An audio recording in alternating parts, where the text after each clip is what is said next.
Di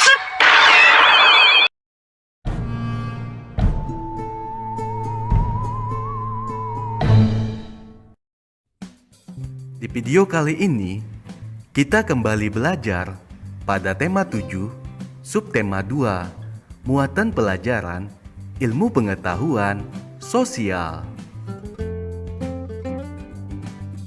Peristiwa-peristiwa penting seputar proklamasi kemerdekaan. Pada tanggal 8 Maret 1942, pemerintah Hindia Belanda menyerah tanpa syarat kepada Jepang. Hal itu menandai berakhirnya penjajahan oleh Belanda. Setelah itu, Indonesia diduduki oleh Jepang yang berlangsung singkat, sekitar 3,5 tahun.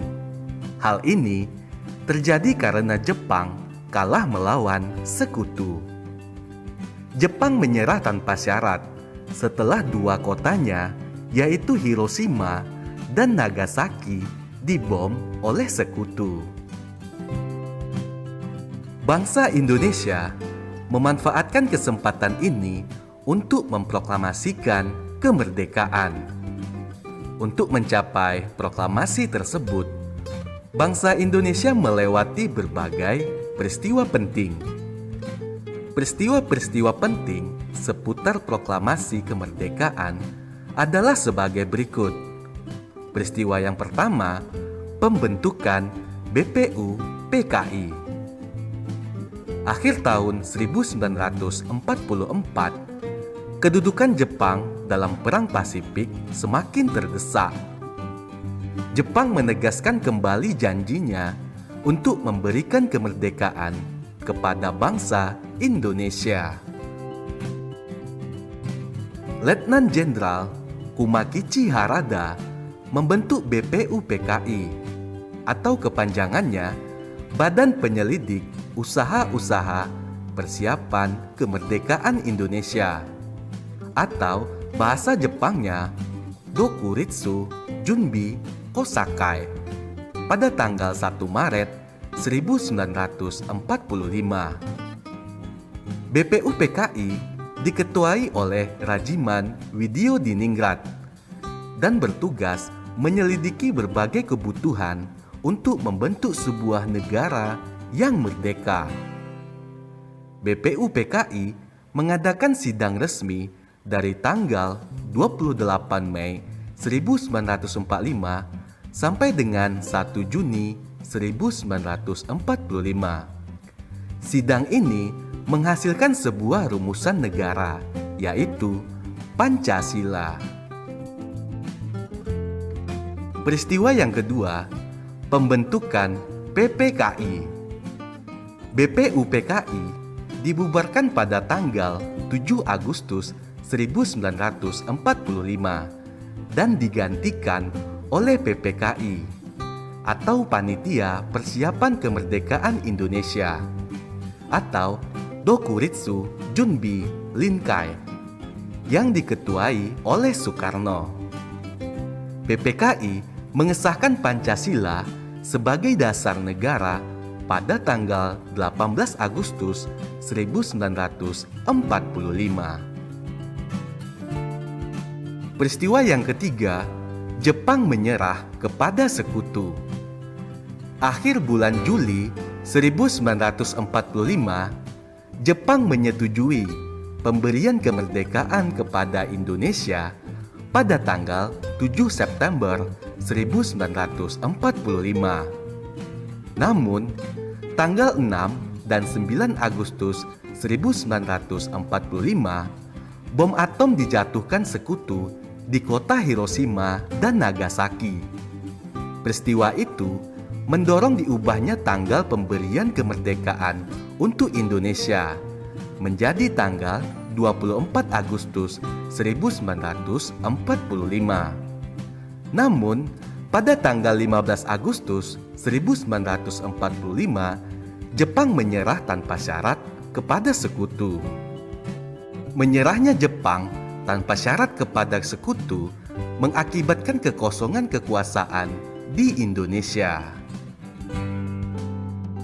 Peristiwa yang keempat, peristiwa Rengas Dengklok. Ketika Indonesia mengalami kekosongan kekuasaan, golongan muda mendesak untuk segera melaksanakan proklamasi kemerdekaan Indonesia. Tetapi golongan tua menolak dengan alasan proklamasi harus dipersiapkan dengan matang. Golongan muda yang tidak setuju dengan golongan tua kemudian menculik Soekarno dan Hatta ke Rengas Dengklok. Hal tersebut bertujuan agar Soekarno dan Hatta fokus dan tidak terpengaruh pemikiran lain untuk mempersiapkan kemerdekaan. Perumusan Naskah Proklamasi. Perumusan Naskah Proklamasi dilakukan di rumah Laksamana Muda Maeda, yaitu seorang kepala perwakilan Angkatan Laut Jepang di Jakarta. Naskah proklamasi dirumuskan oleh Insinyur Soekarno, Dr. Andes Muhammad Hatta, dan Ahmad Subarjo. Setelah teks proklamasi jadi, lalu diserahkan kepada Sayuti Melik untuk diketik. Teks proklamasi ditandatangani oleh Soekarno dan Hatta atas nama bangsa Indonesia. Hal itu dilakukan atas usul dari Soekarni. Peristiwa yang keenam, pembacaan teks proklamasi kemerdekaan. Hari Jumat, 17 Agustus 1945, pukul 10 waktu Indonesia Barat, pembacaan teks proklamasi kemerdekaan dilaksanakan di Jalan Pegangsaan Timur nomor 56, Jakarta. Teks proklamasi dibacakan oleh Insinyur Soekarno dan didampingi oleh Muhammad Hatta. Setelah selesai, dilanjutkan dengan pengibaran bendera merah putih yang dijahit oleh Padmawati. Pengibaran bendera dilakukan oleh Suhut dan S. Latif Hendra Diningrat. Pengibaran bendera diiringi lagu Indonesia Raya yang merupakan ciptaan dari W.R. Supratman. Peristiwa-peristiwa heroik setelah kemerdekaan. Peristiwa yang pertama, insiden bendera di Surabaya. Insiden bendera di Hotel Yamato, Tunjungan, Surabaya terjadi pada tanggal 19 September 1945. Orang Belanda mengibarkan bendera merah putih biru di atap hotel. Rakyat menyerbu hotel untuk menurunkan bendera tersebut. Rakyat merobek warna biru pada bendera dan mengibarkan bendera merah putih kembali. Yang kedua, pertempuran 5 hari di Semarang. Pertempuran ini terjadi antara tentara Jepang dengan pejuang Indonesia pada tanggal 14 sampai dengan 18 Oktober 1945 di Semarang. Pasukan Tentara Keamanan Rakyat atau TKR dan para pemuda berjuang menghadapi tentara Jepang yang bersenjata lengkap. Untuk mengenang pertempuran ini, pemerintah membangun sebuah monumen yang bernama Tugu Muda. Peristiwa yang ketiga yaitu pertempuran 10 November 1945. Pertempuran ini terjadi di Surabaya. Pertempuran ini dilatar belakangi oleh tindakan sekutu atau pasukan Inggris yang membebaskan tawanan perang secara sepihak. Sekutu juga memerintahkan agar rakyat Surabaya menyerahkan senjatanya. Selain itu, peristiwa tewasnya Brigadir Jenderal A.W.S. Malabi tanggal 30 Oktober 1945 memunculkan kemarahan sekutu. Tanggal 9 November 1945, Mayor Jenderal E.C. Mansrock memberi ultimatum kepada rakyat Surabaya dan pemimpin Republik Indonesia untuk menyerah. Ancaman ditolak, sehingga sekutu melancarkan perang besar-besaran. Tanggal 10 November 1945, kota Surabaya dibom dari pesawat udara, kapal perang, dan tank Inggris. Tokoh pemuda Surabaya yang bernama Bung Tomo berpidato berapi-api untuk membakar semangat rakyat Surabaya. Kota Surabaya dapat dipertahankan selama 3 minggu, hingga akhirnya pejuang Surabaya menyingkir keluar kota dan melakukan perang gerilya. Untuk mengenang sejarah ini, maka setiap tanggal 10 November diperingati sebagai Hari Pahlawan. Peristiwa yang keempat, Pertempuran Ambarawa. Pertempuran ini terjadi pada tanggal 20 November sampai dengan 15 Desember 1945 di Ambarawa, Jawa Tengah. Pertempuran ini dilatar belakangi oleh tentara sekutu yang melanggar perjanjian keamanan untuk melucuti senjata tentara Jepang yang sudah kalah di wilayah Jawa Tengah. Tanggal 26 November 1945, pemimpin pasukan TKR, Letnan Kolonel Isdiman, gugur. Sejak saat itu, pimpinan diambil alih oleh Kolonel Sudirman, seorang panglima Divisi 5 Banyumas. Berkat taktik jitu yang diterapkan oleh Kolonel Sudirman, pasukan TKR dapat memukul mundur pasukan sekutu pada tanggal 15 Desember 1945. Oleh karena itu, pada tanggal 15 Desember diperingati sebagai Hari Infanteri. Di Ambarawa juga didirikan sebuah monumen yang bernama Palagan Ambarawa. Yang kelima, Pertempuran Medan Area. Pertempuran ini terjadi pada tanggal 10 Desember 1945. Latar belakang dari pertempuran ini yaitu pasukan sekutu dan pasukan Nika mempersenjatai para tawanan dan membentuk pasukan Medan Batalion KNIL serta melarang rakyat membawa senjata. Akhir dari pertempuran ini, sekutu belum berhasil diusir dari Medan.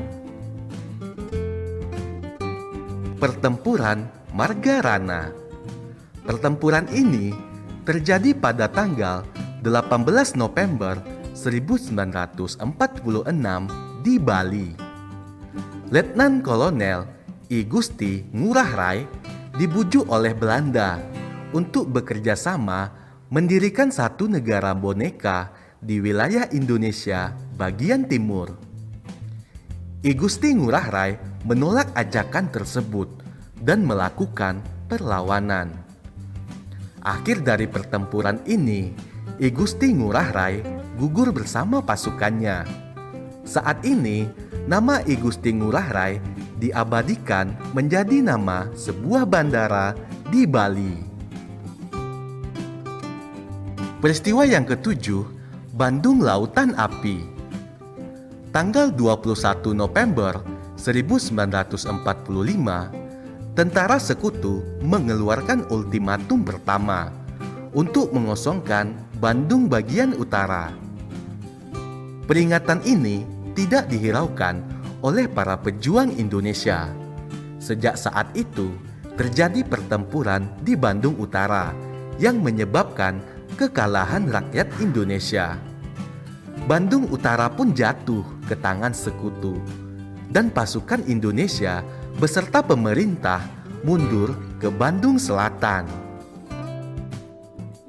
Tanggal 23 Maret 1946, tentara sekutu mengeluarkan ultimatum yang kedua untuk mengosongkan Bandung Selatan. Demi keamanan dan keselamatan rakyat, pemerintah Indonesia memerintahkan TRI atau Tentara Republik Indonesia dan para pejuang untuk mengosongkan Bandung Selatan. Tapi sebelum ditinggalkan, Bandung Selatan dibumi hanguskan atau dibakar agar tidak dapat dipakai oleh musuh.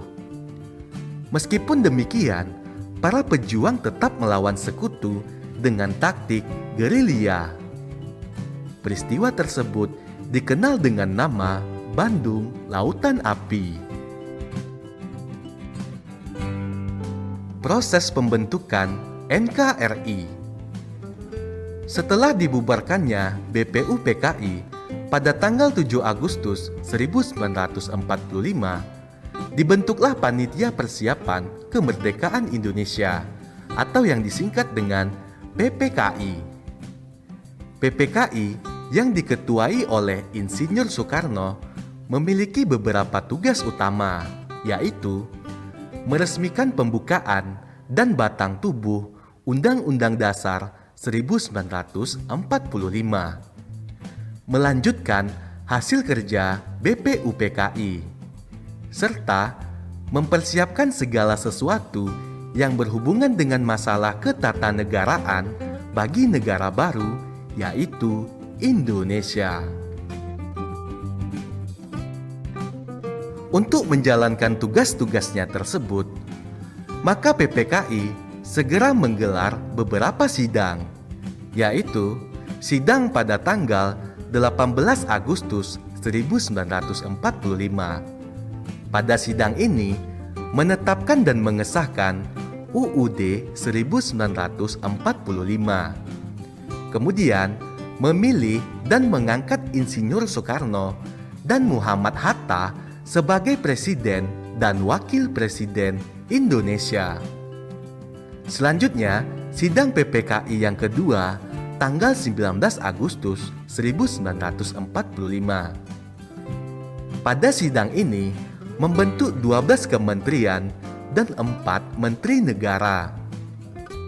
Kemudian, membagi wilayah Indonesia menjadi 8 provinsi, yaitu Sumatera, Jawa Barat, Jawa Tengah, Jawa Timur, Sunda Kecil, Maluku, Sulawesi, dan Borneo, yang dipimpin oleh seorang gubernur.